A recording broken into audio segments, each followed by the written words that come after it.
Today, I'm with the first pick. It's Young Fella Wednesday, and like we always do, we're talking NFL draft, starting with the quarterbacks. By my count, Ran, this fall so far, we've already talked 20 different QBs in the college level, making their way to the NFL. Today, we'll look at two big matchups from Week 7, Dante Moore and Fernando Mendoza, Oregon versus Indiana, and then old Garrett Nussmeier versus LaNorris Sellers, LSU and South Carolina. We'll also hit on the Drew Allar season-ending injury and where he goes from here. Not great news in Penn State all around. Tough week for them. And then we'll turn our attention to the NFL and rank the rookie seasons of the first-round QBs from these last few draft classes. Where does Cam Ward fit in? We'll talk about it. I'm Ryan Wilson. That's former Titans GM Ran Carthon. Ran, it's episode 306. And we got what? Come on. Come on, hamster wheel. Turn that thing. I have to tell you, you've got 190 days until there it is, until the 2026 NFL Draft, Pittsburgh, PA. How you doing? Good, man. Excuse me. Those days are counting down fast. They are indeed counting down fast. It's Young Fella Wednesday, where we talk about these young fellows, both in college and early in their NFL career.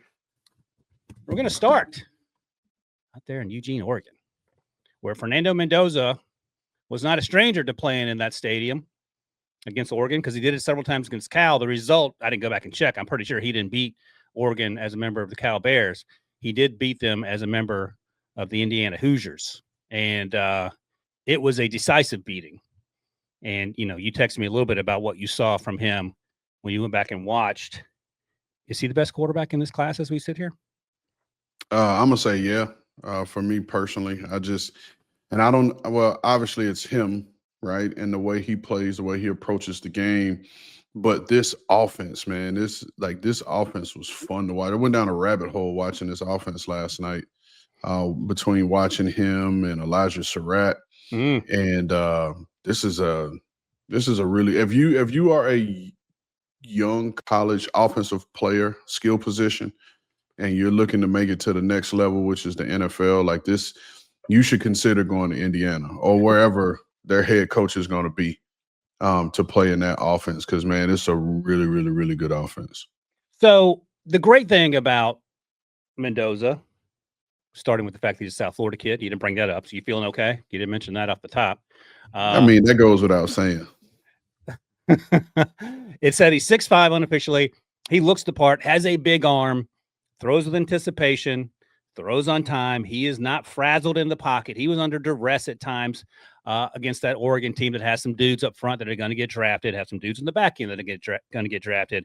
And all he did is spin it. And one of the notes that I wanted to point out to you and get your thoughts on, because this is something that translates to the next level.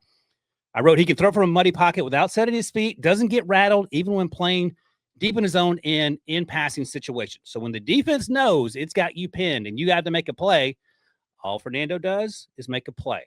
Those are the type of things that translate for me. There's no squinting involved, as I like to say sometimes. This dude, I don't know what has to change for him not to be a first-round pick. We got to find out he's a serial killer or something. Other than that, he has done everything we asked him to do, like he cares what I think. But in terms of when we talked about him over the summer, what we wanted to see going from Cal to Indiana, I think he's exceeded our expectations. What do you think of that? I'll be honest with you. I don't think he exceeded my expectations. Ooh, okay. Just in terms of what I saw out of him this summer that made me really like him. And, you know, I actually went back and hit up a few scouts when I first watched him. It was like, hey, if you hadn't seen this kid, you need to watch him. And so now I get a text, you know, from those few scouts like, hey, man, there's your guy, you know, because, you know, that's what we do. When you tell someone to watch him, it becomes your guy. But I'm not going to say he exceeded my expectations because I had high expectations for him already. Now, what I did was, like I said, I went down this rabbit hole last night and watching Elijah Sarratt, and I went back through my notes from last year. And one of the last thing I wrote in my notes from last year was like, I'm excited to see him play with Fernando Mendoza. Oh, okay. So he was on your radar already. Yeah, and so that was one of the last things I had put in my notes for Elijah Sarratt was like, I'm excited to see him play with him. And, you know, we'll talk about that later. But, yeah, man, like just this matchup alone, right, to me, because I know a lot of people feel like Dante Moore is QB1 in this draft if he did. And so Um, I think this head-to-head matchup, obviously they're not playing against each other. They're playing against their respective defenses. But I think this should have quieted some of the noise in terms of Fernando Mendoza going on the road against, a really talented Oregon team, which has a ton of defensive players, like you mentioned, that'll get drafted, but then having a really nice scheme as well. And Fernando just went in there and did his thing. And the Indiana game was the first time where I felt like Dante Moore wasn't as cool as he's been. I felt like I saw him get rattled a little bit. He didn't have, the same decisiveness. There were some things that watching him, I felt like, and we laud some guys for it, right? We talk about, they take what the defense gives you. But I thought there were throws where he didn't give himself time to let that second window throw come through, that he just came off of his second read way too fast, especially if you understand the situational football and when you need to push the ball downfield and take some chances. But that was a game for me where I felt like I saw, like, there was this, and I got it right here on my note. It was a touchdown pass that Mendoza threw in the fourth quarter to Elijah Sarratt. It was kind of on the just outside of, I want to say, if my memory is just serving me correct, just outside of the red zone. And it was a back shoulder throw. And you talk about, that was like elite ball placement. Mm-hmm. Like, that was an NFL level throw. And I texted you last night and I was like, hey, who was your comp for Mendoza? And you said Jared Goff, and I told you last night, I said, that's probably the best comp I've heard you give, because that's what I saw. Now, granted, I don't know if I was just seeing that because, I'm thinking Jets at number 1 pick, Tanner Engstrand just coming from Detroit. Like, to me, if the Jets stay in place to make the number 1 pick, like, this is your quarterback. You will see him make all of the throws that you need to make in an NFL offense. Now, again, for me, and I'm just going to leave this here because I don't want to go down the rabbit hole with this, but I don't know the direction of the Jets offense. I don't know what the Jets offensive scheme or system is. I don't know that they're even running what they feel like they really want to run because of, the quarterback position right now. Oh boy. But one thing I promise you is if you have Fernando Mendoza back there at quarterback, you can run your full complement of your offense. I've never been angrier watching a football game as a non-fan than watching that Jets game Sunday morning. I was angry that I had to sit through and watch what that was supposed to be as an offense. And I went back and watched it just to torture myself, just to see all the whole sort of the You're worse than Leger. Bro, I don't. The offensive line stunk. Justin Fields stunk. Aaron Glenn wasn't paying attention late in the first half. It was just a avalanche of mistakes and unwatchability. I will say this, though. I'm glad you brought up the Jets, who currently have the number 1 overall pick and the only team yet to win a game in the NFL, because I did my mock draft 2.0 last Monday, and I had Dante Moore going there prior to what we'd seen in this Indiana game, where, to your point, that was the first time he has looked a little uncertain and frazzled in the pocket, because he had been so self-assured and was dealing earlier in the season. Wasn't asked to do a whole bunch, but when he was in that Penn State game, we saw it. I had Dante Moore going to New York just because of his ability to run away from people, which might be a prerequisite to play quarterback there, at least now. But given what you just said and what we saw with our eyes this weekend, I don't know if you can go wrong with either player. The difference is that Fernando's played a lot more football, and he's bigger, if that's your thing, if you want your quarterback to be 6'5" instead of 6'2" or whatever Dante Moore ends up being. So you're comfortable with Fernando Mendoza. If you had to drop someone in there right now, you would take Mendoza over Dante Moore, given all the other issues this team is facing on offense. Yeah, I would. And I think Mendoza has the more experience. Yeah, for sure. And something like, I remember, and I never can get the exact number right, but I know it was in the 20s. Coach Parcells always talked about a quarterback having 20 plus wins as a requirement for him at the quarterback position.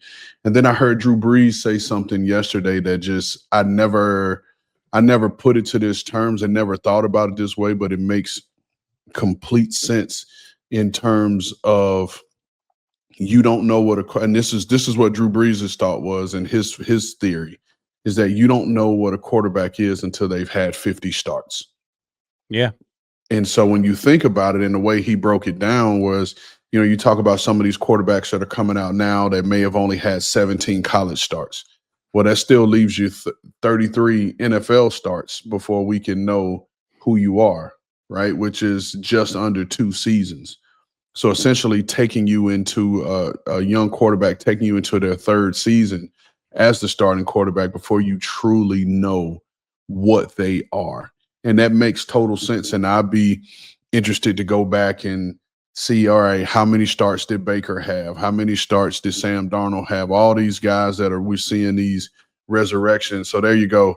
Parcells had a draft checklist that required a minimum of 23 wins out of at least 30 college starts. There you go. So you can't start a bunch of games and lose either. You got to win football. Correct.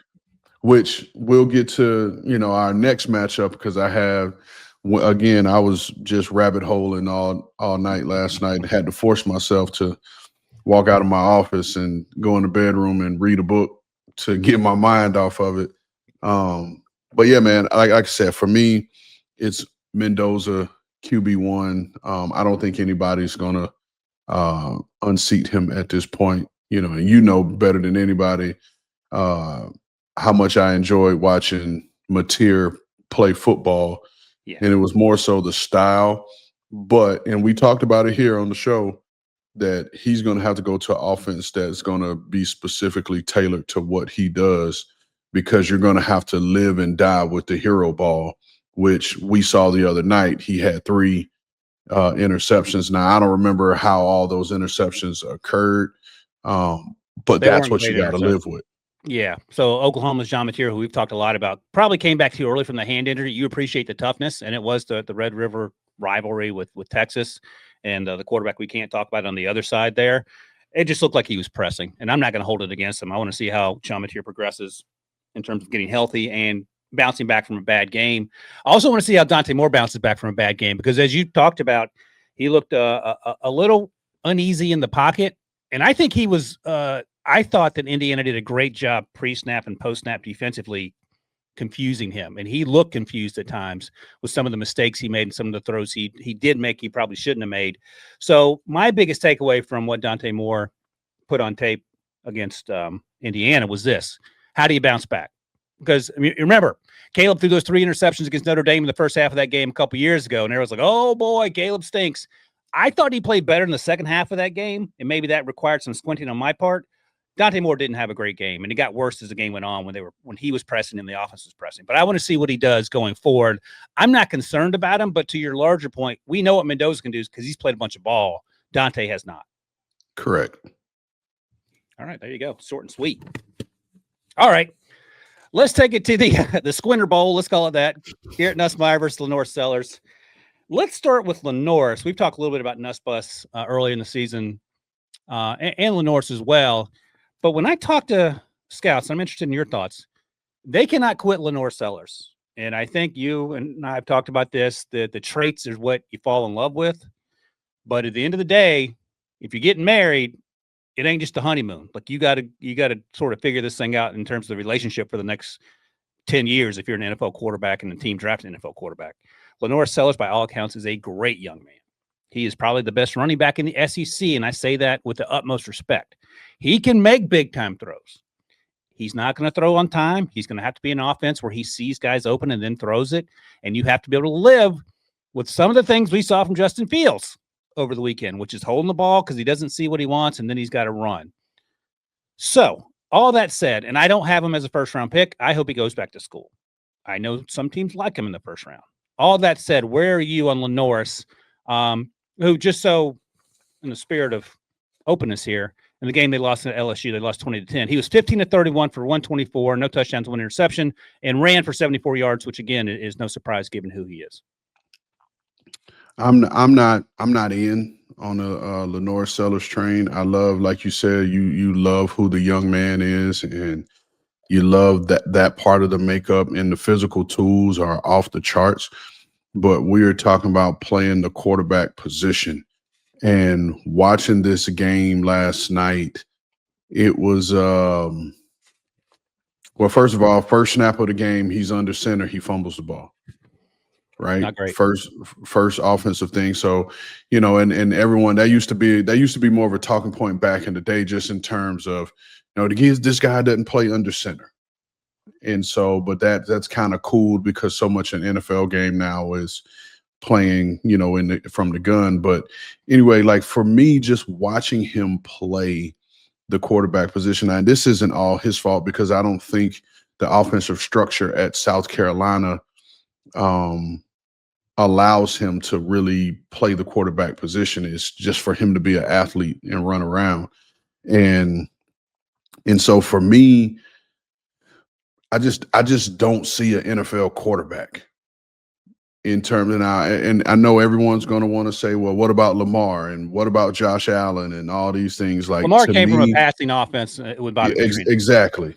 exactly. And so for me, he is the epitome of what we were just talking about, in terms of Drew Brees' theory, of the Brees theory, right? So he's got, what, 18 starts to date, I want to say, 18 college starts to date. He's 11-7 as a starting quarterback, and we know the talent that the South Carolina defense has. Right, they're going to be turning out a ton of guys here from the last few years and current years coming up.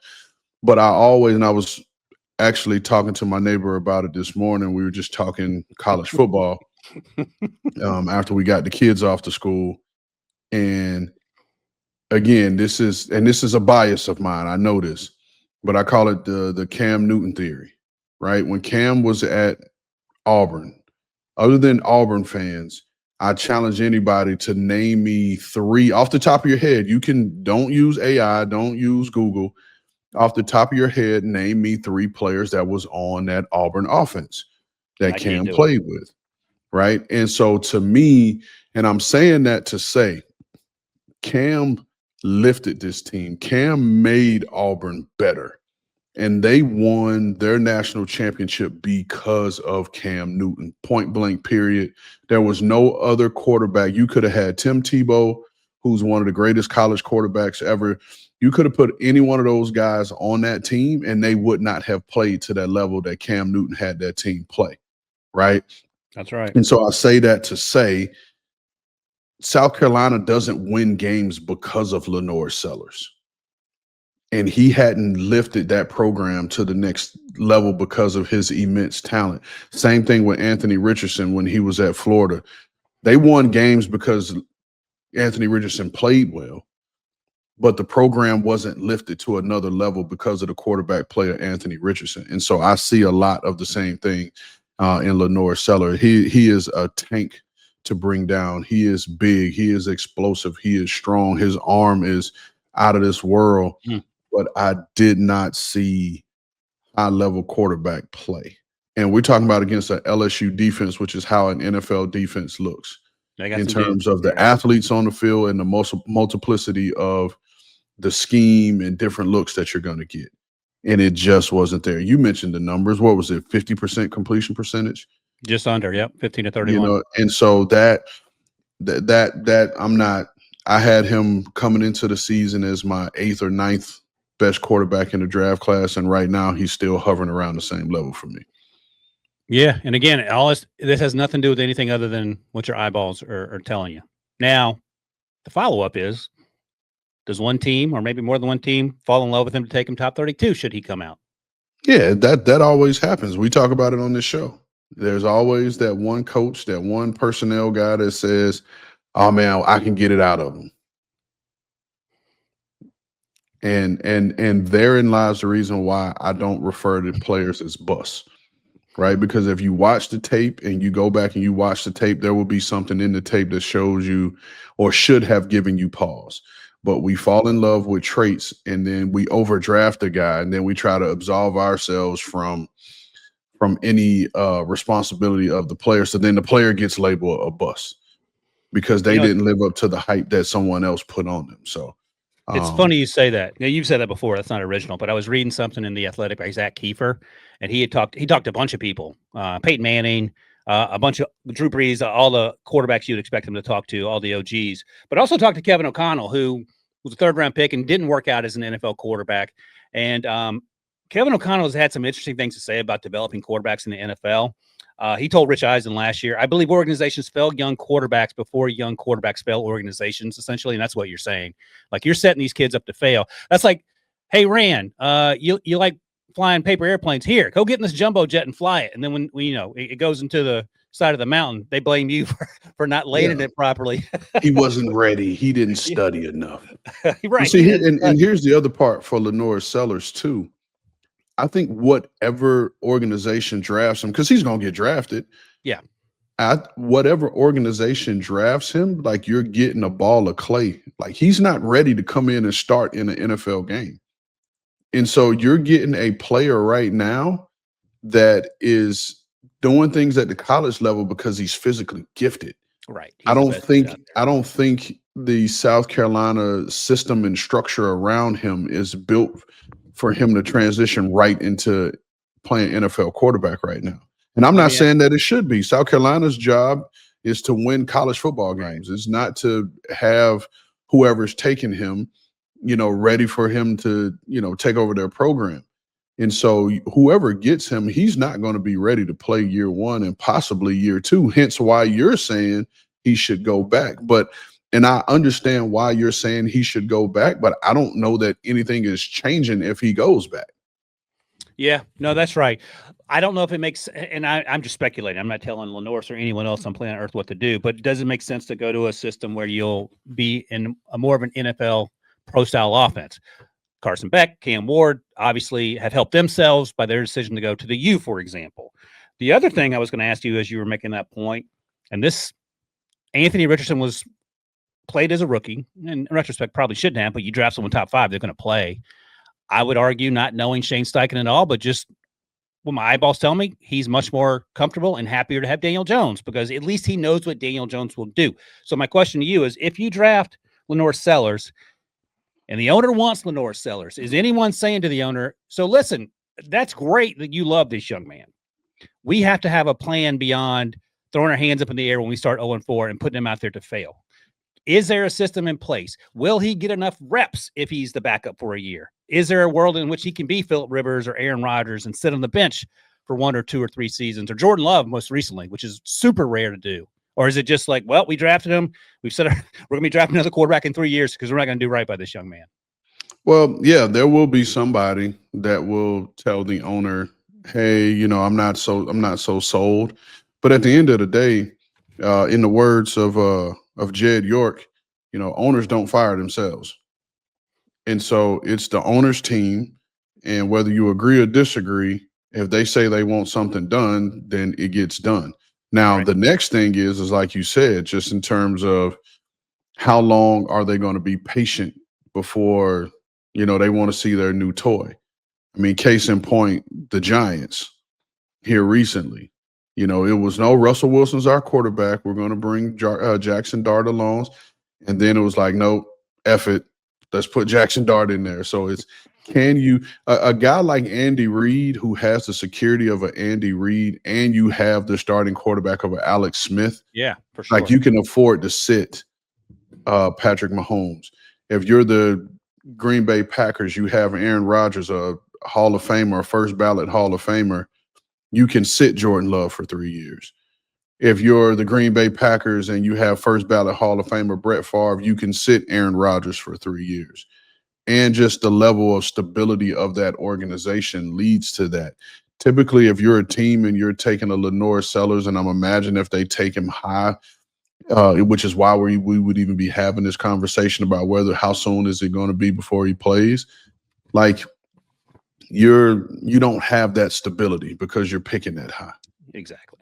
And so it's going to be more of a pressing issue. And I mean, who knows? You could be working for an owner that lives on social media and cares what what's being said about them or the team on social media and drive their decisions off of what social media wants. So it's the owner, it's the fan base, everybody screaming for this player because we know and we talk about it, on CBS Sports HQ and all different platforms on there.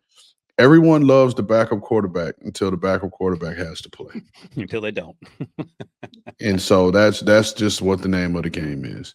But even looking at Nuss from the game, like he was, and my comp for him has always been Brock Purdy. Yeah. Right. And I saw him making, throws off of his back foot the other night where he was pressing and trying to do too much, and which led to turnovers. And these are the similar type turnovers that Brock makes when he's trying to do too much or he's trying to make the back foot throw and put the ball up for grabs. Now, I will say, and I wrote this play down too, it was a play in the second quarter, and on the all 22 tape is play 35.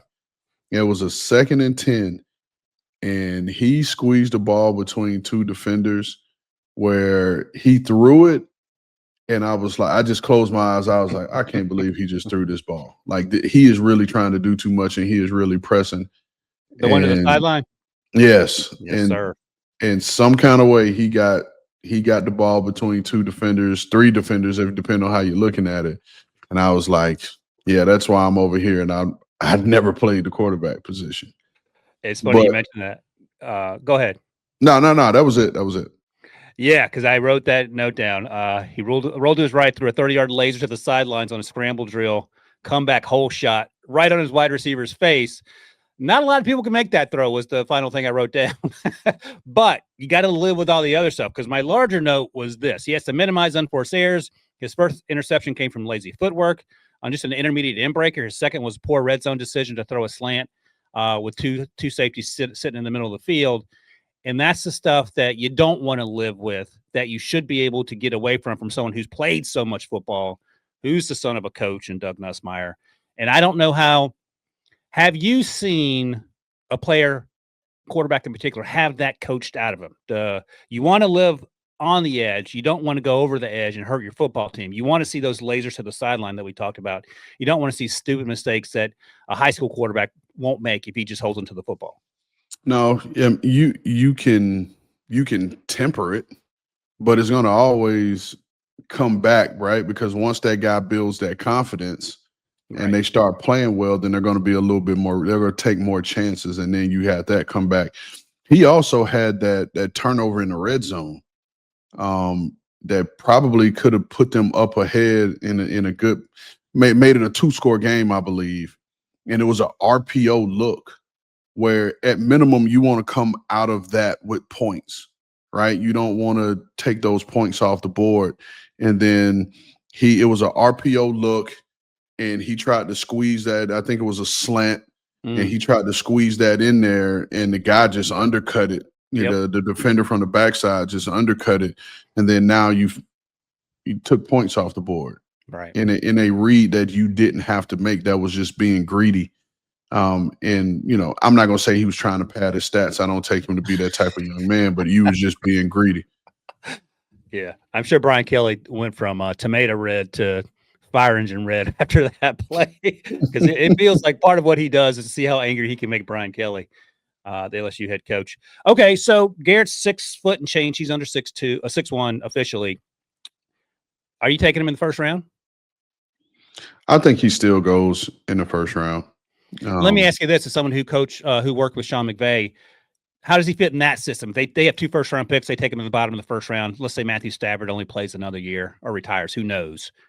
Does he fit that sort of system where he has to play in structure and maybe that lessens the freewheeling turnover things we see from him from time to time? No, I think he does because he can process. Yeah.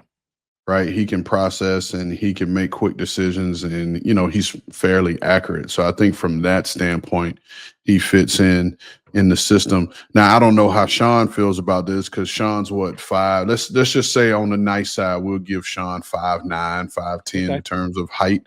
And Sean was a quarterback in high school. Player of the year. I don't know that he would have a biases against, shorter Stetson's not that quarterbacks. tall either, right? You said who? Stetson Bennett's not that tall either. That's what I was thinking as you were talking. me Stetson Bennett might be 6'1". That sounds about right. Let's see what Stetson was at the combine. He was, Stetson, thanks you. He was 5'11", 194 at the combine. So there you go. It solves the problem. It solves itself. Problem solved. Next up. And yeah, obviously, I have heard they like Stetson there, but obviously, I think if you had a chance for Garrett Nussmeier, you like Garrett Nussmeier, you would certainly consider that. All right, before we take a break here, let's talk about you talk about something going sideways at light speed. Penn State Nittany Lions. They lost UCLA and Northwestern back-to-back weeks. And we talked about Nico Iamaleava last week, who's under the radar playing some pretty good football. There's no excuse to losing to Northwestern. No disrespect to Preston Stone. But that team currently plays in a stadium while they rebuild their stadium on campus of about 500 people, number one. So you lose to essentially a rec league home game. And again, that's not about the Northwestern players. They got some dudes who are going to get drafted. I'm just talking about let's start at the field conversation. The other thing, they obviously lost to Oregon in a hard-fought game. So this game against Northwestern, Drew Allar gets hurt, and Drew Allar played okay. He played okay in the UCLA game, but his season's over. James Franklin has subsequently gotten fired, so that's something else Penn State has to figure out. He got that $40 million plus buyout. Make a note to Lord of mercy. Lord of mercy. Yeah, make a note to the karma gods. I want to come back as James Franklin in my next life. No, you don't. Just the last 15 minutes before he gets fired, and then I'll take my $40 million okay. and peace out. I don't want to deal with all the headaches that come with being a big-time head coach.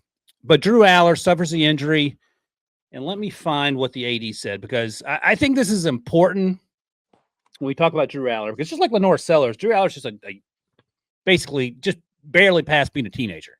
He was a teenager not too long ago. And here's the injury, if you're watching. Producer Stryker had to summon the energy to and it looks sort of like the Carson Wentz injury we saw when he tore his ACL against the Rams, I think it was, back in that MVP season.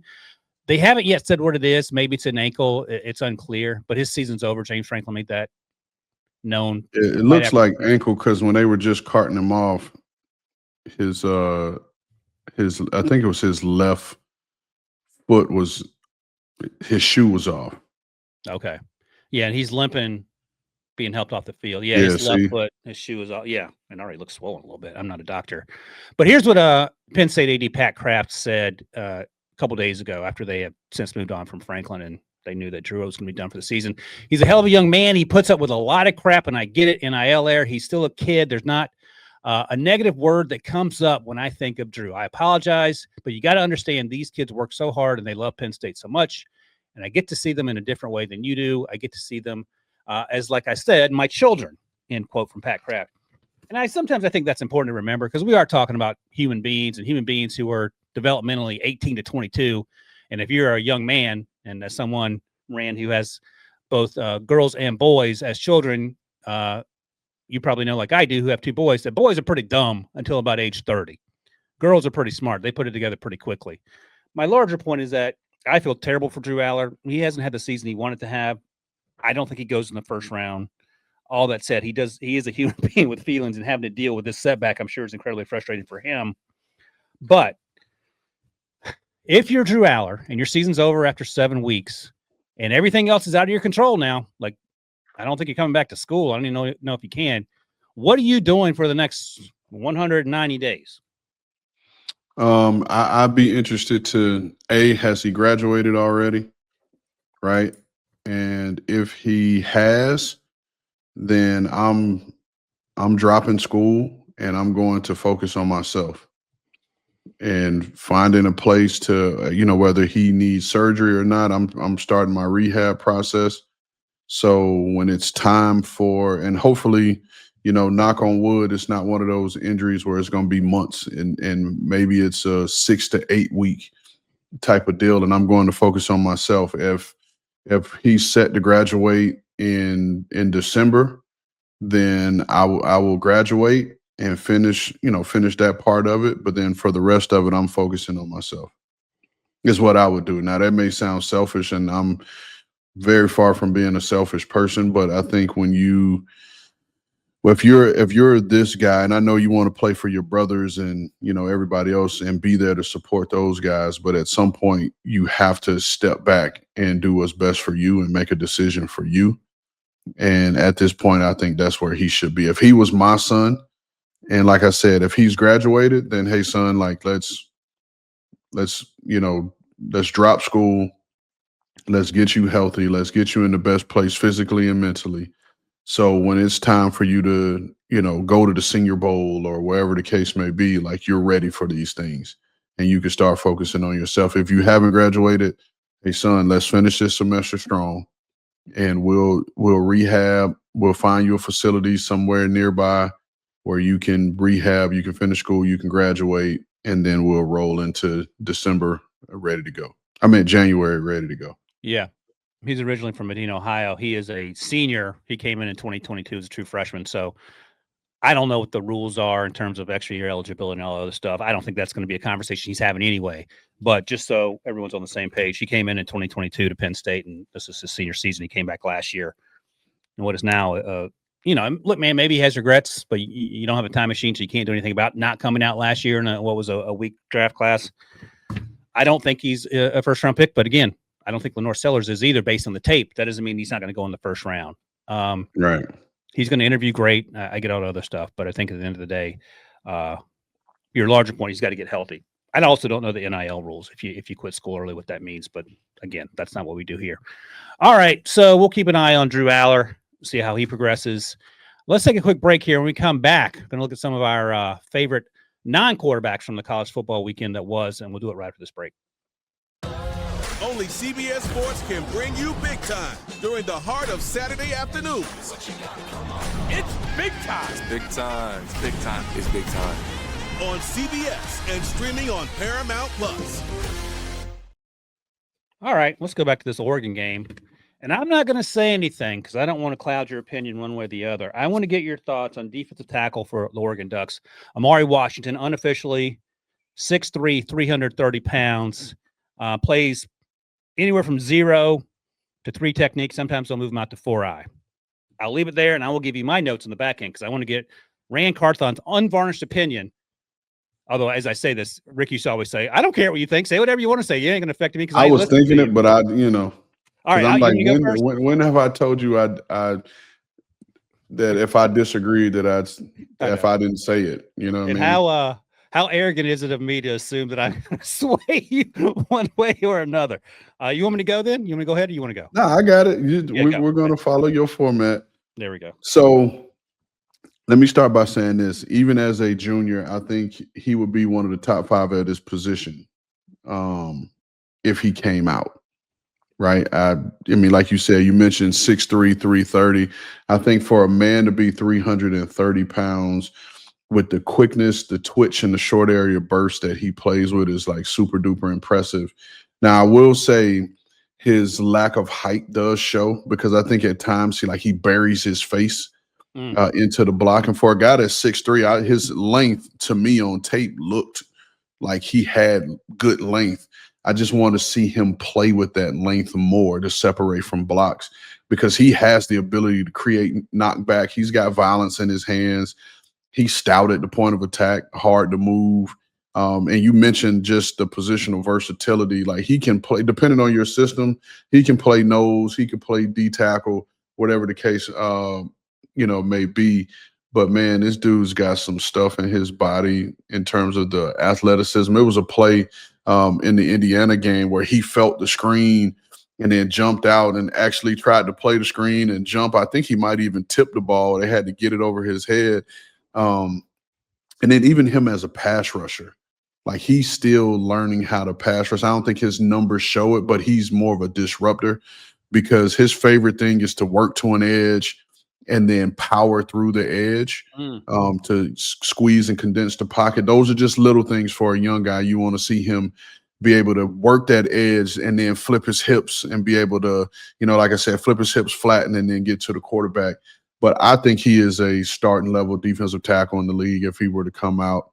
I think this guy goes 1st round, probably somewhere in the late teens to mid 20s. if he were to come out, because like I said, I went back through and let me pull up my rankings just based off of how I ended it with him. Because there's not a lot to choose from right now. Because your guy Caleb Banks is banged up in Florida. Yeah, and I still, because he hadn't put any tape on. He's been in games, but I hadn't even studied him. But right now, looking at this list, I have Amari as my number 3 interior guy. I agree with that. The issue for me, and it's my personal issue, is I seem to be in the minority because a lot of folks are high on Amari, and I thought this was his best game. I'd watched a handful of games prior to this game against Indiana. Let me ask you this, because I think he is incredibly stout at the point of attack, and they run a lot of stunts between him and number 1, who's also going to get drafted, Bear Alexander.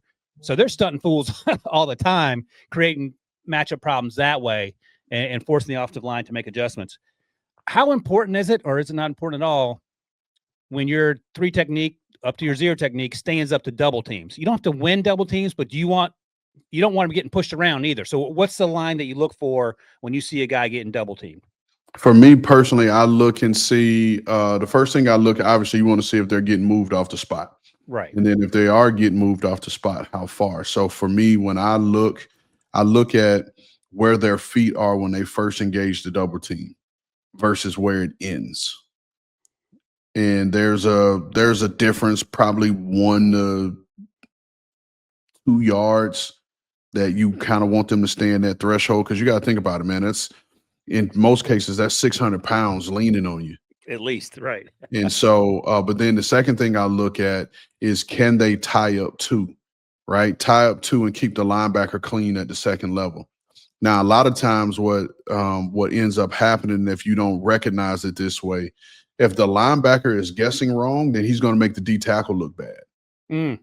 Right? Because if you're playing off and this guy has the A and he's got 2 and he's holding 2, and then the backer jumps inside the A, and then the back cuts off in the B gap and it looks like a huge gap, then people are, the D tackle got washed. Right. But if you're looking at it close, you're going to see like, no, the backer guessed wrong. And so those are the really good ones. They know how to play off of each other. Like if you go back in your mind and you think about how Derek Brooks and Warren Sapp played off of each other. Right now, again, we're talking 2 Hall of Fame, 1st-round elite talent type guys. But again, along with the talent level, you got to understand the game of football and how it's played. And so that was my thing. And I'm looking at some of my notes. I talked about his very good bulk, his stoutness to hold the point of attack, and versus double teams and combos. And I say he doesn't have long arms. And I just wanted to see him in those one-on-one situations press the block more and use his length to create that separation of the block so he can snatch and jerk and get off. I thought too many times he had his hands on the outside. And, I thought those Indiana interior guys, you felt like that was his better game. I watched him Penn State and I watched him against Indiana. I felt like Penn State was a better game because I felt like the Indiana interior offensive lineman, they kind of controlled him in here because his hands were wide and he didn't use his length to play off the block. So I saw that a little bit more in that game versus the Penn State game. And look, he's young, number 1. He's a true freshman in 23. So that's important to remember. He is probably going to get stronger. The other thing, I like him. I just don't love him. Like, I don't know. I don't have him as a 1st-round pick right now. And let me ask you this, because this is what I kept coming back to. Is he better than Derek Harmon or Jamari Caldwell coming out of Oregon last year? And for me, he is not. Jamari was a 4th-round pick, probably should have gone higher. Jamari, he wasn't built like Derek Harmon. He was built like me after going to the buffet. And that's not Jamari's fault. That's just what, as you said, God gave him. But he is a really good football player. But I don't think that Amari has outperformed Jamari Caldwell, the 2024 version. Well, I'll say this. I think everything that you're seeing out of Amari right now is just raw physical ability. Yeah. And one of the last things I put in my report here, a junior that if he came out, he would be one of the top 5 at his position, but could really increase his stock if he went back and worked on his hand use. And the other thing that's following up, I thought of this as you were talking. This is completely different than drafting a LaNorris Sellers, for example, because you know that Amari will have a chance to get better in practice in the NFL, or should he decide to come back to school, obviously playing a lot of reps there. It's not a situation where you're watching, I don't think, where you're watching the first team get all the work and you don't get any work at all, even if it's off to the side, which is different than not getting reps as a quarterback if you're throwing to the equipment guy after practice. Does that seem right? No, that's right. Okay. So he can get better at the next level because he's playing a position where he'll have an opportunity to get better. Whereas quarterback, it's a little bit different. You're in a different lane because you need to see sort of the 7-on-7 or 11-on-11 reps that you can't get unless you're out there. Right. Okay. All right. So you have day one. I have day two. We got 190 days to figure it out. Next up, Jake Golday, linebacker from Cincinnati. This was a 5-star review request. By the way, if you want us to look at a FBS or FCS draft eligible player, leave us a 5-star review on Apple Podcasts or Spotify. Leave the player's name. Tell us why I'm more handsome than Ran, and we will get to that player guaranteed. Nobody believes that. All right. Well, we'll see. Jake Golday was the name mentioned, and our buddy Lige called a Cincinnati game earlier this year. And he put Jake Golday on my radar back in early September. So Central Arkansas transfer. Central Arkansas putting out some dudes. They put out the edge rusher last year who went to the Senior Bowl, whose name I can never remember, and I apologize. Transferred from Central Arkansas, where he was an edge rusher, to Cincinnati. He's been there the last season and a half. And he's he's long. He's not big. I think he's probably 240 and change, but he plays off ball primarily. But they move him around a little bit. He plays a lot in the slot, which is interesting. Yep. And he looks quite comfortable out there at slot or the apex or whatever you want to call it. He moves well in space.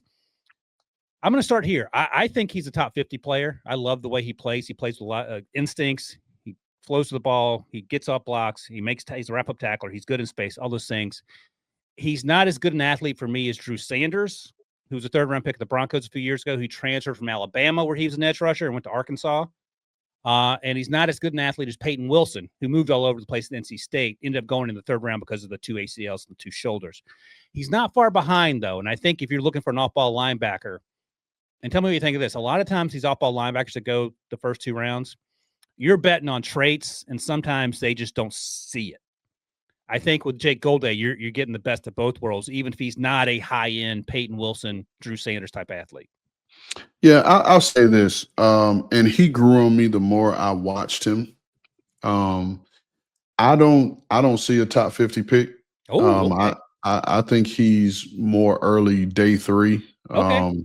That 4th round range for me. And I see him because of his size. I think that he is a linebacker that can play all 3, right, in a 4-3 system. I think his true position is the old school Sam linebacker.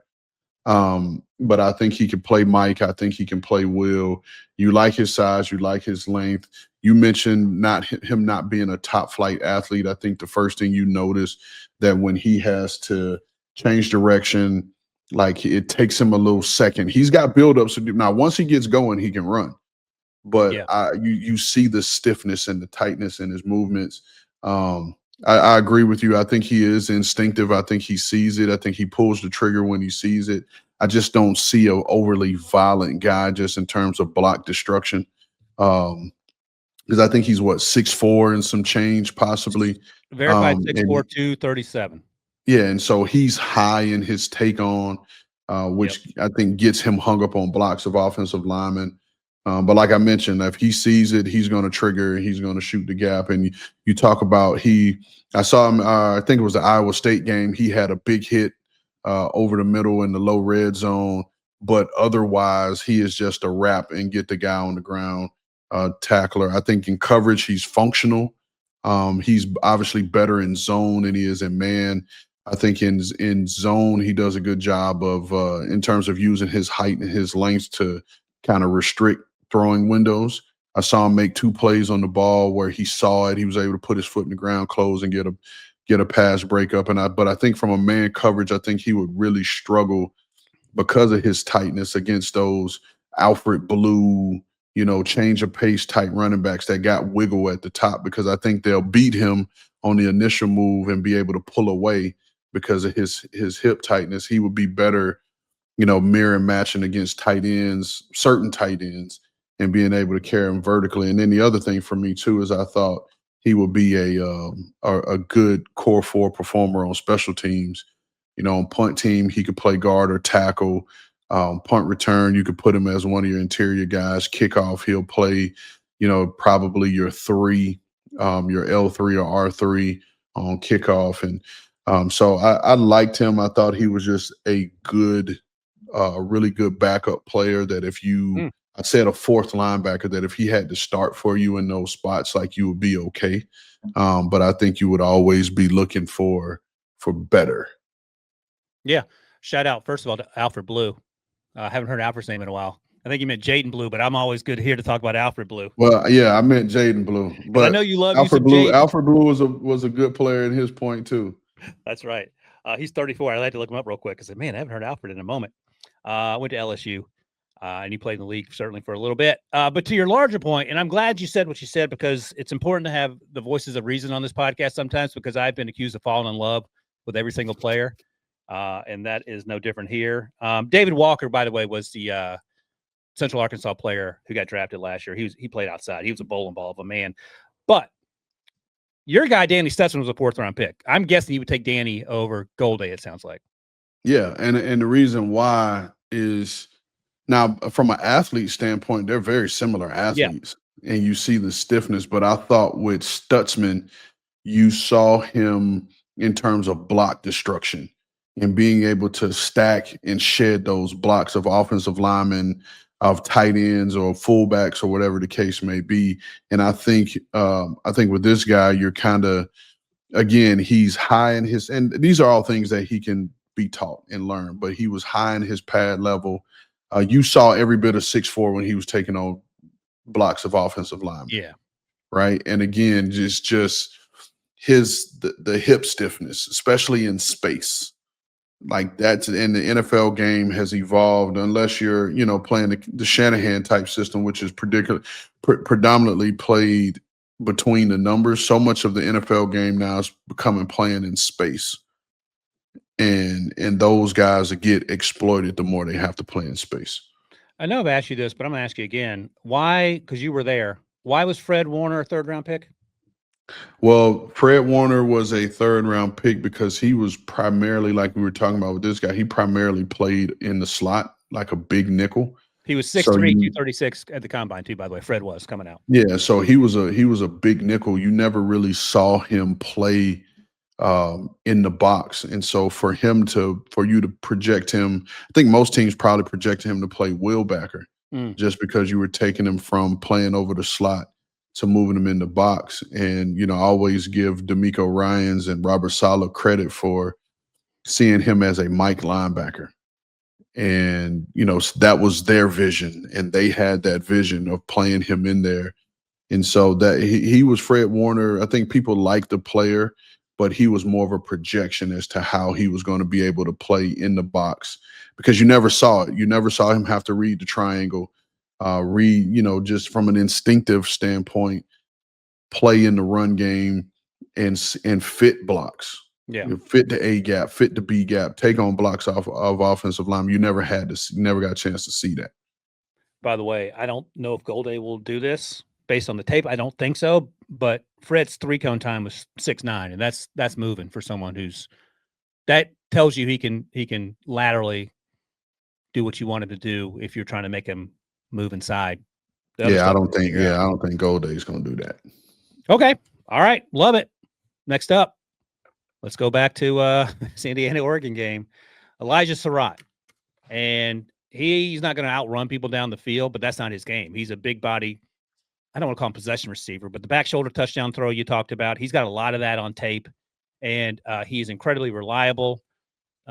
Plays out wide almost exclusively. The games I watched, I went back and watched Illinois, Iowa, and then the Oregon game. 0 drops. In those games, he had 345 yards, 4 touchdowns. So I think he's a possession receiver / big slot at the next level, but I don't want to limit the man. But it feels like I think he's better than what Pat Bryant was coming out of Illinois last year, and the Broncos took him in the 3rd round. So if you told me Sarratt was a top 100 pick for that reason in the Sean Payton system, I would get it. I don't know how that translates to other systems. I think it would work in San Francisco because we see Juwan Jennings doing it as well. What do you think of Sarratt and the way he played, and where do you project? Is he an outside guy at the next level? Is he an X, or can you have to move him around because of the lack of foot speed? So I'll start with this. He is my first completed, even though I still want to watch one more game, give him a late game, but he is my first completed draft report of the 2026 draft class. And I say first completed, meaning I have studied 2 years of tape, not just watch. Some of these guys that we're talking about here, I watched and I wrote an initial report, but I want to go back and to complete it. But have 2 years of tape on him. Last year, I watched the Michigan State, Ohio State, Notre Dame games on him. And then this year, Illinois and Oregon were the 2 games that I watched him.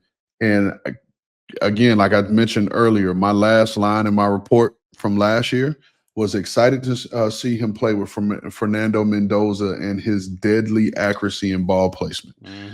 That was my last line. And so this year, and I'm just going to say this, and let me lead with this. I want to see what his GPS times are. Okay. Because there are times where he looks faster where I'm like, okay, no, he's got good speed. Right. But then there are times where I'm like, he's not running by anybody. Right. And he's going to have to double move to beat you vertically. Now, that I wanted to preface with that.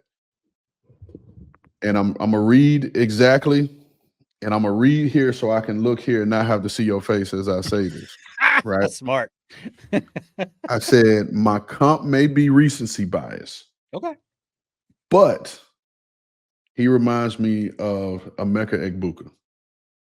Hey, I'm fine with that because the knock on Emeka was, he doesn't play fast. He's just gliding. That was the difference. So maybe Sarratt's a glider. For me, and when I'm watching this guy, and I think Emeka was better. I'm just saying, like, the play style he reminds me of. And again, I'm looking at my 2 years worth of notes here. Right. So when I did him last year, I said he's an outside only number 3, more Z than X. Right. That was what I led with last year. A build a speed runner that although he lacks ideal quickness, he overcomes or masks it with his route urgency.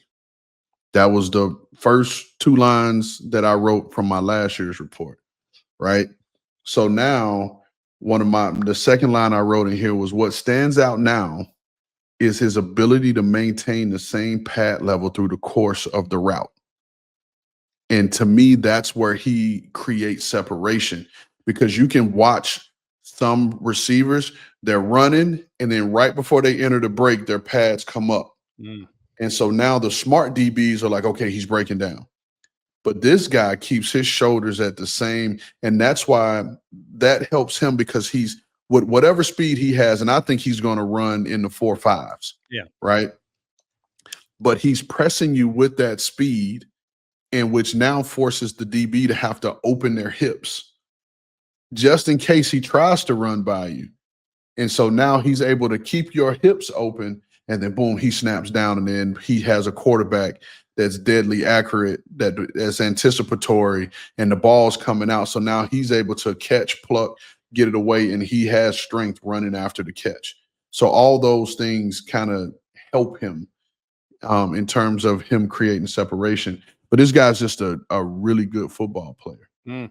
And he knows how to get open. He can play through contact, which is a big thing. Yeah. And being able to, it was the 2, they called one, they didn't call the other in the Oregon game in terms of playing through contact and the pass interference. Like, he gets his fair share of pass interference calls because he's playing through contact. He has really good body control, and he's able to use his hands and use his body positioning to work his way back, to the football. So I like this guy. I think he will be a 2nd-round pick. Yep. There it is. So this is, if you're listening, producer Stryker just threw up Rand's wide receiver rankings from this summer, and Elijah was number 4, Elijah Sarratt. And the guys ahead of him, Jordan Tyson's going in the 1st round. Carnell Tate, Ohio State's going to have a chance to go in the 1st round. Antonio Williams has been banged up early in the season for Clemson. We'll see if that works itself out. But you were on something, because the things you're talking about almost supersede the physical things that I was talking about. He's a verified almost 6'2". He's 6'0", 206. And the other thing that I didn't note earlier, and you talked about it, he has great contact balance. He'll run through arm tackles because he's so big and strong. He will block his ass off. Sometimes they line him up as a second tight end and down block, and he is very good at that. So, again, that translates to a system like you would expect in San Francisco or L.A. with the Rams, if you're thinking along those lines as well. So you think this guy, you like him day 2? Yeah, I like him day 2. Yeah. All right. What I have him? I have him as a mid-third round grade after this season thus far. Emeka Egbuka's rich, but I hear what you're saying. Because Emeka was never accused of being Garrett Wilson in terms of quote-unquote explosive.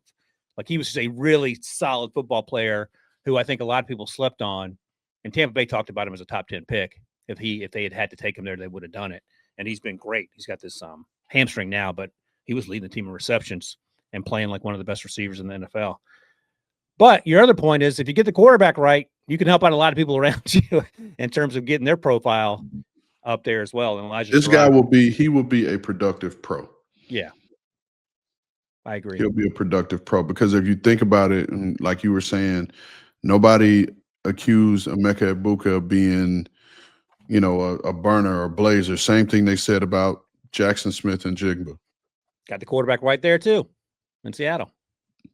I'm just Funny saying. how that works. Funny how that works. All right. Next up, one of the best teams in the country, Texas Tech. We talked about Baron Morton, the quarterback, a few weeks ago. He was banged up in that game. I think he's going to be okay. He's day-to-day, I think is what the coach said there. So he's still on track to continue playing football. But I want to talk about not Romello Height, the undersized edge rusher who we talked about last week, but number 31, David Bailey, transferred from Stanford. And he is a verified, I believe, 247. I think he's 6'5", 247. Let me double check. I don't think he's 6'5". He is not. I was testing him. He's verified 6'3" on the dot, 247. So he is not 6'5". If he were in Romello Height's body, they would be a top 15 pick. I like David Bailey. I don't love him. And I say that as I have him as like a early day 2 pick. Because he can get after it. He's explosive. I had questions last year watching him at Stanford where he didn't start a lot of games. He's out there and he's incredibly disruptive. I like the Utah tape because they're going against 2 tackles that are probably going to be first-round picks, and I thought that was pretty much a stonewall for both the Utah offense and the edge rush for Texas Tech. But you got to see good on good. I think he can win with power. I think he has an array of pass rush moves. He flashes some athleticism, high motor guy. My question is, how much of this is a function of playing opposite someone like Romello Height, and how do you factor that in when you're trying to think about him at the next level? I mean, you look at it, but you also want to see if they're sliding to Romello Height. Yeah. And in the 2 games that I watched, which were Utah and Kansas, and he balled out against Kansas, right? He had 3 sacks against Kansas. Crazy. But then you look at the Utah game where you're going against 2 NFL tackles. Like, no disrespect, but neither one of those Kansas tackles will be playing on Sundays. And so he balled out. Now, to me, his calling card is his motor. And, he plays fast. He's got good quickness, twitch, closing speed. He's always moving. But I think in the run game, I think he gets overwhelmed. I think he gets consumed by blocks and he's moved off of his point. And I don't think that he's the most instinctive in terms of the run game, in terms of block scheme recognition. I don't think he sees it cleanly. He's like a tad late, and that's a recipe for disaster. I'll say this. He feels like a day 3 pick to me. Okay. No, that's good. And I say that because, and I wrote this here, I said, I do not see him in the category of the Donovan Ezerakus, the JTTs, or Mike Greens from last year's class, which were 2nd-round picks. And I said he doesn't have the size of the Princely. I put Princely U because first of all, I couldn't spell his name, let alone pronounce it, or the skill set of a Jordan Birch. I don't think he has the skill set of a Jordan Birch from last year's 3rd round. Princely, and so I want to give Princely his love. Go ahead. I mean, he's a former. He played at Florida for a minute, and then he transferred to Ole Miss. Who man be yelling? And Prince Will, his brother, was in Nebraska. Now he is at Ole Miss. And we'll talk about him at some point. It's funny you mentioned Ezraku, who was a second-round pick, and we talked about him struggling against the run earlier in the season for BC and getting better at it. I had a similar thought. Like, he's not the athlete that Donovan is, and he doesn't play with the instincts plus the twitch and motor. But I do wonder if he's going to get drafted a little higher as a, I don't know. Do you take a DPR, a designated pass rusher, in the second round? That's too early. I mean, you better be putting up double-digit sacks. Gotcha. It's got to be an Alden Smith type situation. Now, I will say David Bailey, his sack production has increased every year that he's been in college. So I give him that.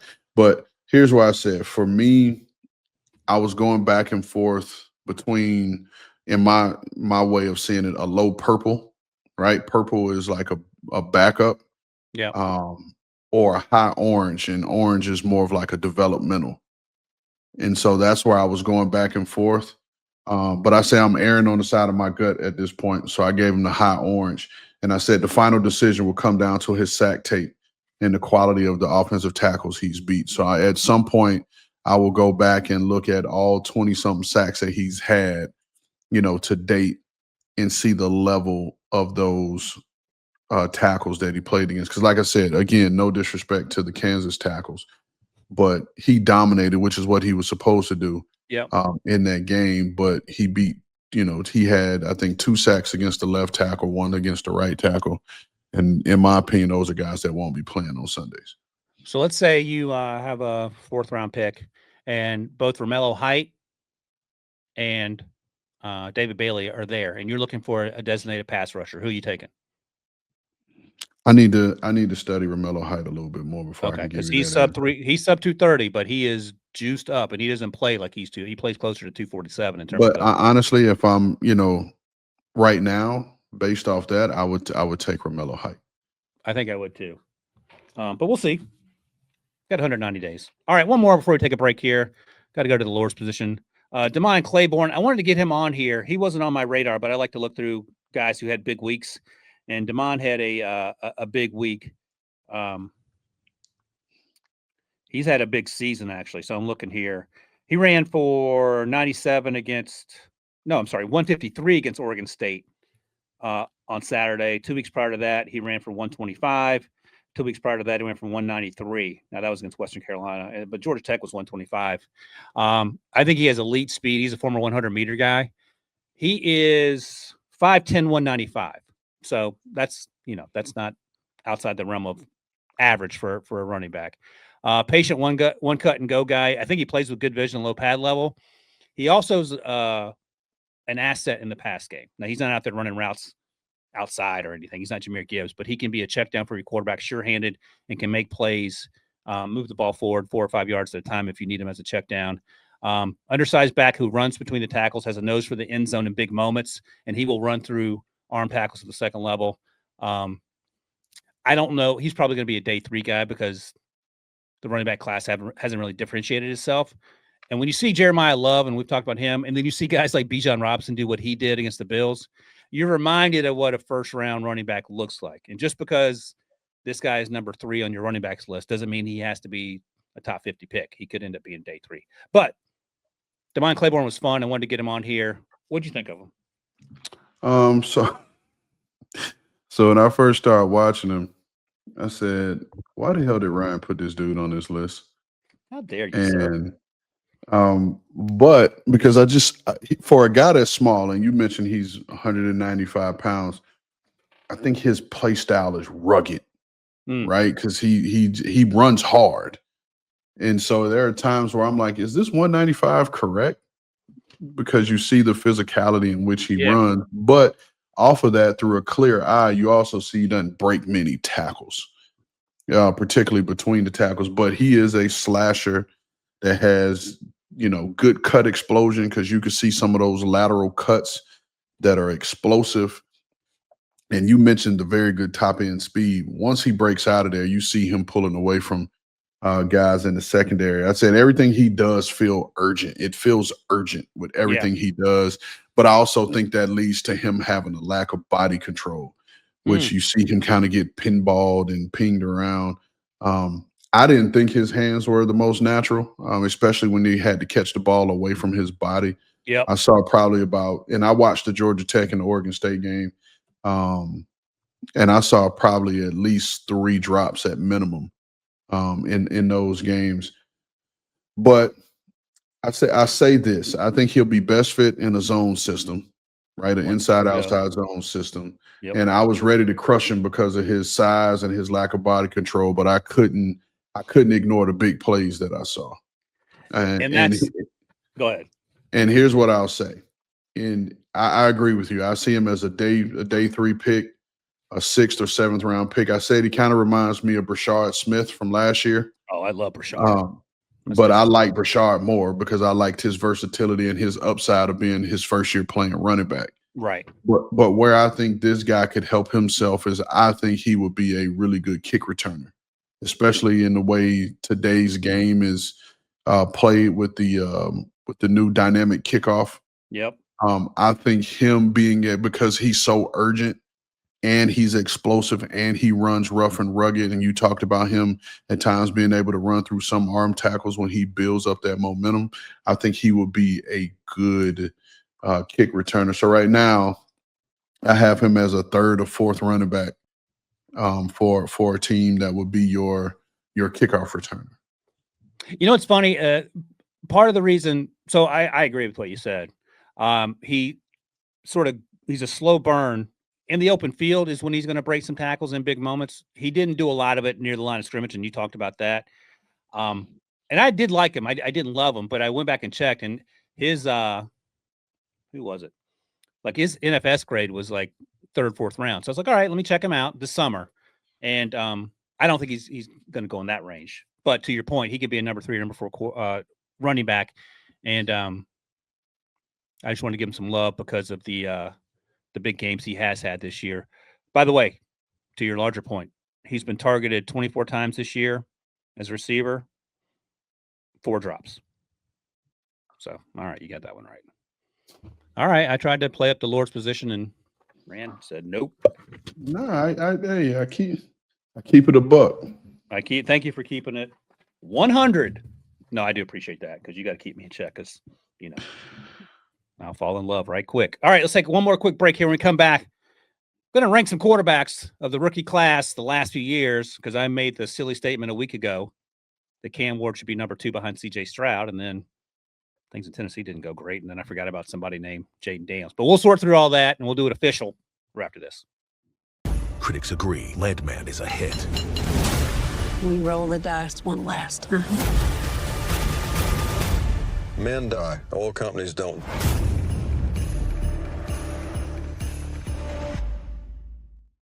All right, Ram, before we get out of here, let's circle back on some silliness I was talking about a week ago. Tomfoolery, as Grandma used to say before she got the switch. You know what a switch is. Who, boy? My grandmother's from South Carolina. I used to aggravate that poor woman, and she was the sweetest old woman ever. And I would just be, as a 6 or 7-year-old, aggravating her to no end. So she took matters into her own hand. I had to learn the 1980s way about how to quit aggravating your grandmother. Rest in peace, Marietta. All right. Let's take a look. Because last week I said some silliness about how, thank you, Producer Stryker. He's got the graphic here. I've been impressed with how Cam Ward has played as a rookie under some trying circumstances, especially compared to some of the other names on this list. And if you're listening, we have all the quarterbacks as first-round picks from 23, 24, and then the 25 class. Bryce Young looked like he'd never played football before his rookie season. It was tough. Anthony Richardson went 2-2 in his starts, I believe. So he didn't play a ton there, and he got hurt. C.J. Stroud obviously was out of this world. 2024 class, Caleb was mostly down than up, and you can blame whoever you want, but he didn't play well. Jaden Daniels was the exception. Him and Cliff Kingsbury, they went 12-5 when he was a starter, and they won 2 playoff games. Drake May exceeded expectations. He played really well, but they only he ended up going 3-9 on a not a good team. Michael Penix Jr., his rookie season, he went, what did Michael Penix Jr. do? He didn't play a lot. 1-2 as a starter. J.J. McCarthy didn't play because of the knee injury. Then Bo Nix was 10-7. And I would argue, Ran, by the way, Jackson Dart somehow 2-1 as a starter in New York, which is crazy. And then Cam, of course, is 1-5 after the latest loss. And I argued last week, Ran, that after CJ Stroud and Debo reminded me, Jaden Daniels. I thought Cam Ward has been the most consistent. Now, the results have not been there, and you can point to a million reasons. But based on what we saw last year, we were complaining about him playing out of structure, hero ball. I thought he had gotten better at that. Now, last week was bad for a lot of reasons for Tennessee. But let's make it official. We have to come to some consensus on what the quarterbacks' first-round picks from the last 3 draft classes, how are we going to rank them? Can I just give you my can I just give you my rankings and then you destroy it? Oh, yeah, let's do that. I thought you were going to say, can you give me my rankings and can we get out of here so you don't have to hear my rankings? So right, I'll give you my top. Let's go. Hold on. I'll give you my top 5. Let's go. In order. I said Jaden Daniels. Yep. CJ Stroud, Bo Nix, Drake May, Caleb Williams. All right. So let's put those on the board, producer Striker. If it's easy. If it's not easy, then we can do it in slow motion. So Jaden Daniels, and I think Jaden Daniels and CJ Stroud are close, but Jaden won 2 playoff games, and they went 12-5. The previous year, the Washington Commanders were terrible, and the previous year, the Texans weren't very good either. They got CJ and Will Anderson at the top of that draft, and then it was. Who was 3 ran? I know 4 and 5 for Nix and Caleb. So Nix was 3, Drake May was 4, Caleb Williams was 5. Okay. So, Bo Nix, let me ask you this. If Cam Ward were playing in Denver, would that look any different than Bo Nix in Denver? I don't know, but that's not the exercise. All right. Okay. All right. Drake May, I can't. I apologize to Drake May every time I talk about him because I thought he should be on the bench last season, just sitting and learning. And he's an example of a guy you throw out there, and he was up to the task. I don't think that Caleb has outplayed Cam. I think Caleb on the Titans this year would look maybe worse in terms of the frenetic manner in which he played, because he was playing frenetic last year. That team wasn't great either, the Bears. Don't get me wrong. That's not the exercise. What's the exercise? The exercise is just based on their rookie performance. The tape, not the stats, because the stats. The tape. Okay. The tape. I think I will give you the first 4. I would put Cam at 5, and I'm sort of moonwalking back from what I said last week, where I said 3. Look, man, Bo Nix played really well, and you can point to whatever you want to, the system, whatever. He played well as a rookie, and we're only talking rookie seasons, so we're not talking how these other players in 23 and 24 are doing in years 2 and 3. I think he outplayed Cam Ward did Caleb Williams. So keep going. We'll leave it like this for now, and then we'll see. All right, the next 3, and it's a mixed bag here, but Bryce Young, Michael Penix, Anthony Richardson. You are not keeping it a buck right now. Listen, the exercise was based off of their rookie seasons. Bryce Young's rookie season. Bryce Young would have been taken off the field in a stretcher in the second quarter of week 1 where he in Tennessee this year. But also you got to look at it too from the standpoint, and this is why I have him behind Caleb Williams. Penix only started 3 games, so you don't see a full picture there. And Anthony Richardson only started like 3 or 4 games. Yeah, Anthony was 2-2, and he got hurt early in the season. I think he got hurt later in the season. So to me, those weren't completed projects. And I'll say this for 11 is JJ McCarthy because we didn't see him. I was going to say, if you had Cam behind JJ, then we got real issues. All right, let's put it on the board for now. Striker field in 11. So number 6 was Bryce. Man. Yep. What's number 7 again? Michael Penix Jr. Michael Penix. And then is that what else did you number 8? Oh, you said Anthony AR5? Richardson. Sweet mercy. Who the heck's left? Jackson Dart, Cam Ward. Oh, Jackson Dart and Cam Ward. So you have Jackson ahead of Cam. And Jackson's actually a good – the way Jackson has gotten there hasn't been pretty, but he has gotten there. And here's what I'll say. And I think, Cam Ward just said in the other day that he'd give his performance an F. What's he right? And I get it. I know that's coach speak to a point. but we are impressed by Cam Ward's flashes. The flashes and the high-end flashes of what it could look like. But I mean, we gotta be real with ourselves. And you know better than anybody how much I love how he puts currently Rand's rankings in there. You know love out the right now. affinity, you know the affinity I have for Cam Ward, the player and the human. I thought I did. But I have to keep it a bean. Switch it up on you. I didn't say a buck. I'm keeping it a bean. I had to write that one down.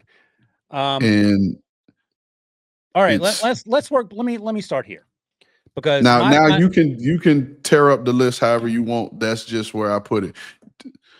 Okay, yeah, there we go. So if you're watching, this is currently Rand's. I'm gonna take a picture of this. Yeah, take a picture. Don't send it to Cam, but send it to I'll Jason. send it to him. He'll cuss me out probably, but then I'm gonna make sure I got your picture in there. Yeah. Boom. So here's what I'll say. I would have Cam at number 5 and move everyone else down, not necessarily in that order. That said, man, I got to have a hard, long conversation with myself about Jackson Dart, because it hasn't been pretty, but he has gotten the results. This isn't strictly results-based for me. I think play in and play out, Cam has been better than I expected in the circumstance he currently finds himself. Calvin really went out last week with a hammy, and then you have nobody getting open. I think the way he throws with anticipation, I've talked about this to death. He plays on time. He's not doing the hero ball question marks we had about him at Washington State and then last fall. I think he's gotten better at that. Just haven't seen the results. So I understand. I can't push back a whole bunch that you have him number 10, and he probably should be behind Jackson Dart if we're talking solely results. I would have Cam number 5. I thought Caleb struggled mightily last year. I thought Bryce was even had a bigger struggle bus situation the year before. Again, you can blame Frank Reich and that coaching staff or whoever you want to blame for Bryce in 23, but the results were what they were. Michael hadn't played a lot. Penix Jr., Anthony Richardson didn't play a lot, and then J.J. McCarthy didn't play at all. So let's start here. If you are a coach interviewing for a job and Cam Ward is your quarterback, do you think there's any – maybe there is. I feel like that's a situation you go into and say, I can work with this quarterback because he has shown flashes of being good. It's not a situation where you go into and say, we got to start over from scratch. Do you agree with that? Or do you think there are going to be coaches that say we need to start over? No, I don't believe that at all. And so my list would look different if we talked about projection of where these guys are going to be. Yeah, that's right. We're not doing that. You're right. But if that bottom box says rankings based only on play in rookie seasons, because let's be real. Listen, let's be real. Let's go back to Peyton Manning's rookie year. 3-13 and 20-something interceptions. Yeah. And arguably the best quarterback ever. But and I'm sure he would have ranked low on this list. He had been ahead of Cam Ward, according to you. He had 3 wins. I mean, listen, drops I get, but it's one of those things where I can't give them credit for, oh man, they should have caught it, so that would be a completion. Like I listen, he processes at a high level, and again, we're talking about the high level flashes. We have seen some super high level flashes where it's like, man, if these guys, if they can get playmakers around him and they're able to protect him better, like they have them a really good quarterback, right? But again, these are all projections. What if none of these things changes? You just fired your head coach. Cam's already on his second play caller in his rookie season. Yeah, that's not great. Like what if next year looks the same with the same cast of people? Then it's going to be, oh man, we're going to keep kicking the can down the road of, oh man, like wait until they get somebody in there that can get open or that can catch the ball consistently. Like, again, to me, my rankings would look different if the exercise was like, hey, how are these guys' careers going to end? Because to me, honestly, Drake May would be up higher, Cam Ward would be up higher, Anthony Richardson would be significantly lower. Yeah. JJ Because would if still be a question mark. you say what? JJ would still be a question mark. Yeah, He's on JJ low. would still be last. Anthony Richardson would be 10. Bryce Young will be. I think Bryce Young is actually trending up. I think he's finding his groove. So he would probably be a little bit lower, maybe 7 or 8. Yeah. Caleb would probably be 1 down. Cam would be up because I believe in him. But the exercise was based on rookie seasons. And look, you can spin this any way you want. Jaden Daniels has had the benefit of playing with Cliff Kingsbury. CJ Stroud, they had Bobby Slowick. They moved on from him, and that offense has been up and down since. Bo Nix obviously has been playing with Sean Payton. Drake May has been the beneficiary of Josh McDaniel coming back, but Drake had to do it last year without Josh McDaniel. Caleb has Ben Johnson. That seems to be working out. Michael Penix Jr. has Zach Robinson. They've been together both years there as well. And Jackson Dart. Find someone that loves you like Brian Dable loves Jackson Dart, and you will be in a good place. Hey, Striker. Yes. Striker, you there? Yes. This would be a very good social media vertical in terms of Ruben. Putting this list out and see where the fans rank it. Yeah, leave the part about currently Rand's rankings up there. We're going to. I'm not putting my name on this. I think I'm in the minority once again because I would have Cam Ward 5. I would move Caleb down and Bryce down. The issue is, oh boy, I would have to have Jackson very close to Cam. I would have, oh boy. Mm-hmm. So I know. It's not easy. I would have Cam at 5, Caleb, Jackson, Michael Penix Jr., and then Bryce, AR5, and JJ. We can leave it like this because I'm okay with that. And, I mean, you make a points that are hard for me to refute. And, again, I am in the minority thinking that Cam's played better than what his record says. Because honestly, man, if you look at the list 1 through 6, they all and again, this is my logic, and maybe I'm wrong. I'm just justifying my logic. 1 through 6 are all guys who played full or close to full rookie seasons, and played a lot of ball in college. Everybody else below that, we're not talking about college. I'm just saying in terms of the Bill Parcells theory. And then 7, 8, 9, 10, 11 did not play. Like the 2 young guys haven't played full seasons. Right. And they've still played more than JJ, who's in year 2.